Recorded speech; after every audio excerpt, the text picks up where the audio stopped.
What's really good, YouTube? This is District 1, and today I'll be reviewing the Offwhite Blazer Low in the white colorway and the black colorway. But before I get into it, make sure you hit the like button, the subscribe button, and the notification bell for any updates. So for the white Blazer Low, the official colorway is white and white university red. And for the black colorway, it's black and black electro green. They both retail for $140 USD, and it's an official collaboration between Offwhite and Nike. You know, I was really excited for this particular collaboration because this is the first Offwhite shoe that was released post Virgil Abloh's Untimely Death.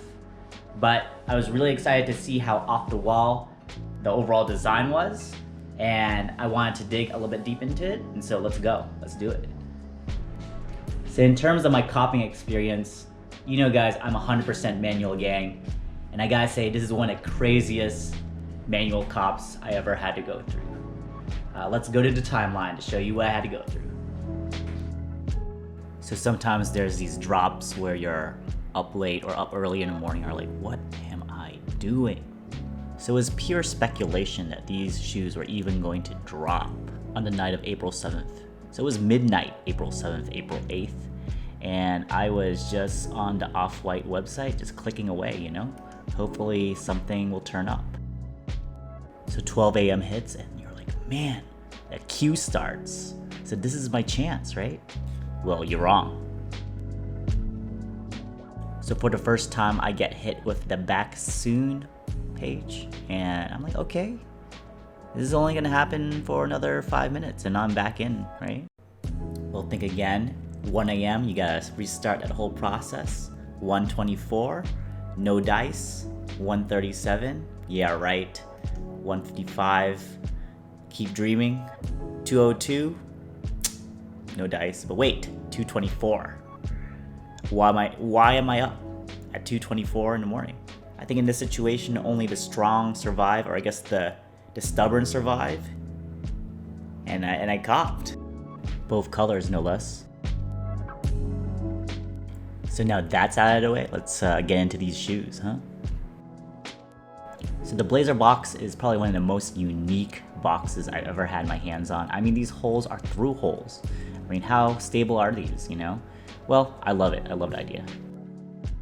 So starting with the toe box, it's the standard leather paneling of any other Blazer, except there's holes now, which you'll see as a theme throughout the whole sneaker. The same could really be said about the black pair as well.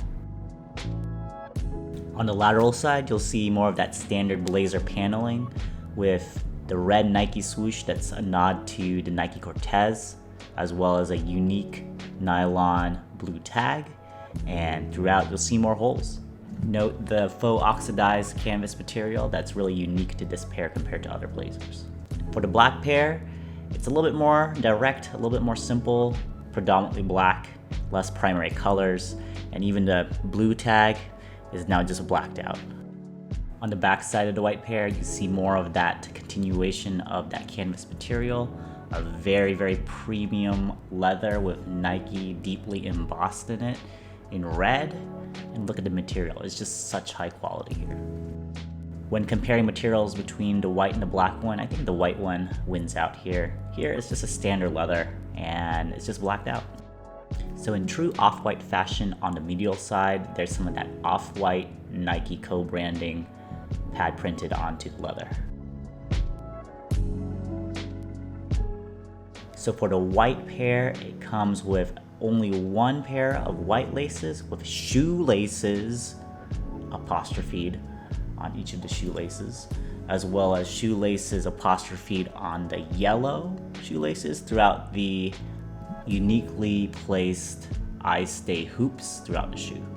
So for the black pair, it switches it up with a neon green lace for the rope laces, and then just black for the standard lacing for the shoe. In true Virgil Abloh fashion, there's some, zip ties on these pairs. What makes these zip ties unique is that there is a felt liner on the flat panel of the zip tie. For the tongue, the exterior of the tongue is of nylon, and it goes to the nylon tag, which has Nike and Off co-branding, something that I haven't seen in other Nike Off-White sneakers. So for the insoles, Off-White branding here for both the black and the white pair.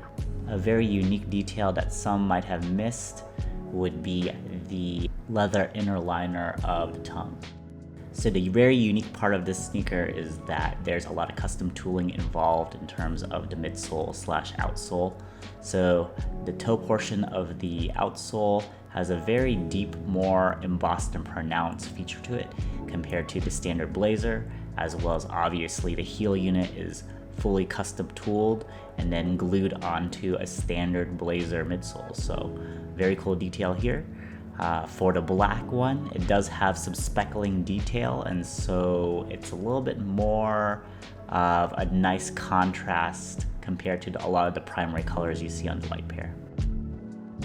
So in terms of resale, if you're trying to sell for a profit, best of luck here for now, at least. If you want to buy, I would suggest you to buy now, because the people who are willing to sell this on the low end, once they all go away, it's only going to go up from here. So maybe 6 months from now, a year from now, it will definitely go up. So going back to the Twitterverse, look at this guy. He's rocking the black pair, but with a contrasting red or orange sock here. Really, really cool. I wasn't thinking about a contrasting sock here, so it speaks to the versatility and the use of those holes, right? So going on to Instagram, there are a lot of people out there who are really creative in removing the back heel unit. I like it with the back heel unit on, so to each their own. So this is an on-feet look on my feet. So I'm rocking red Supreme socks here. I think it goes very well with the red swoosh and the red heel tab, but I think you could go with any sock because there's so many primary colors. You could actually rock it with blue, yellow, even black.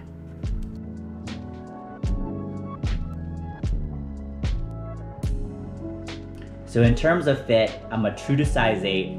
I got this pair in a size 8. And typically for blazers, they run very long, but they also run very narrow.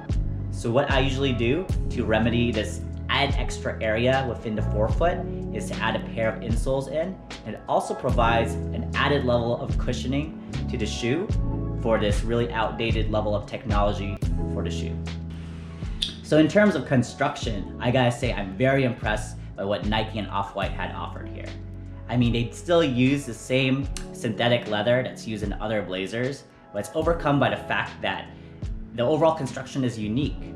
I mean, it's not every day that you see 5 holes in one shoe. What I find that's super cool and clever is this whole back unit that's on the heel of the shoe. This probably requires some custom tooling that you require to bond to the already existing Nike midsole and outsole.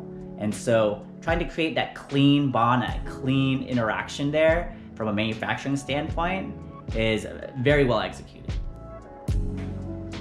So my overall thoughts for both these pairs of shoes are that they're both very polarizing, they're both very eye-catching products that have gone through Virgil Abloh's design process of remixing something that's pretty standard to the Nike portfolio and making them uniquely his own. So I'd like to thank you guys for tuning in. I really appreciate you guys. Make sure you hit the subscribe button, and I'll see you again next time.